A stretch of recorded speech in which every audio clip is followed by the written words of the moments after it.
good morning, good afternoon, or good evening. Welcome, welcome, welcome. I thank you for joining us with Keeping It 100 with Michelle A. And on today, I have a special guest with me, and her name is Khadijah Brown.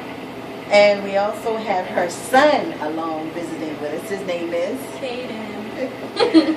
I want to sit and I want to chat with you today. I know that you are a single mother and you are in ministry and church and everything. My question today is, what do you think, or what would you say to the young people, the young women and men who are dealing with identity crisis in the ministry? I've been there, done that myself, and this is a topic that people don't want to talk about. For whatever reason, we get our identity twisted up and we want to try to be like someone else, or, how do you feel about that? And if you had a moment to be able to encourage other young people, what would you say to them? Okay.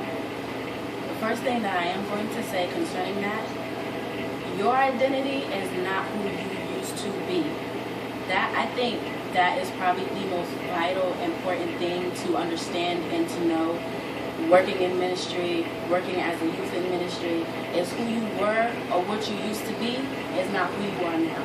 Because it's so easy to get both of those misconstrued and get your mindset back in that place. Like, you used to be a sex addict and you come into the house of God and you get delivered and you get set free. I don't care, and this is something that I've had to personally struggle with and really get through. I don't care how many people try to bring up the fact that you are a sex addict. You are no longer a sex addict when you come to God.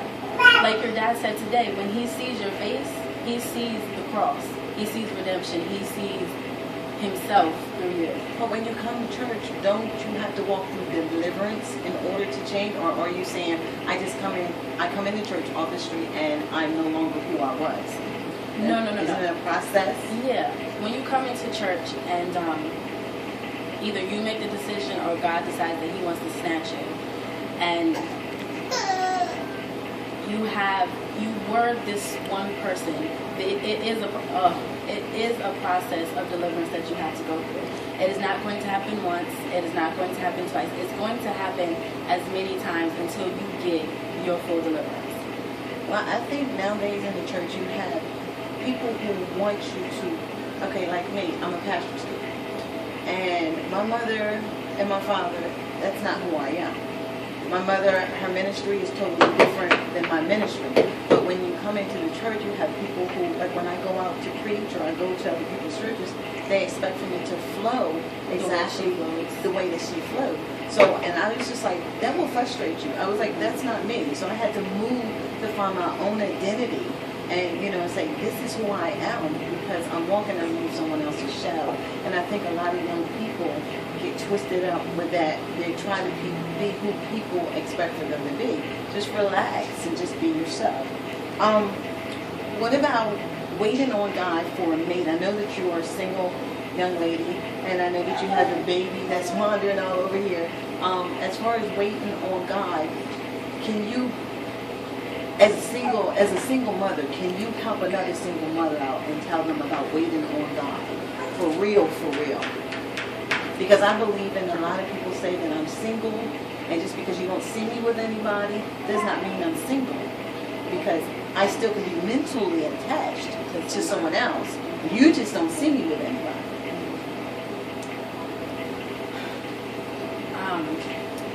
Waiting on God when you are single, being a single mother or just being a single woman. Some of us lack patience. Me personally, I struggle with patience sometimes, so it makes waiting on God for a mate a little bit harder.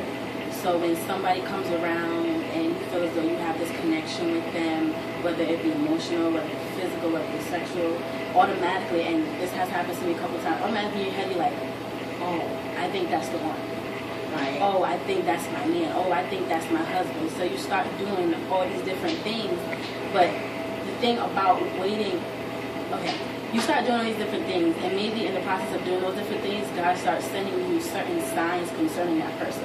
If you are a person who knows how to discern a certain thing, and you start seeing those things, get out.